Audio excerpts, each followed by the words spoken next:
त्रिदलं त्रिगुणाकारं त्रिनेत्रं च त्रियायुधं त्रिजन्म पापसंहारम्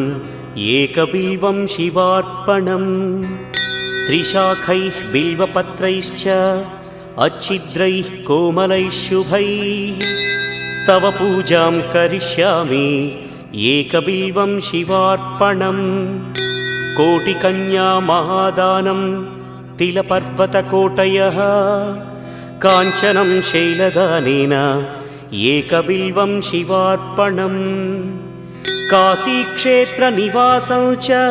कालभैरवदर्शनं प्रयागे माधवं दृष्ट्वा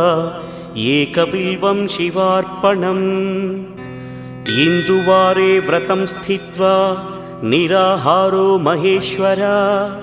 नक्तं हौष्यामि देवेश एकबिल्वं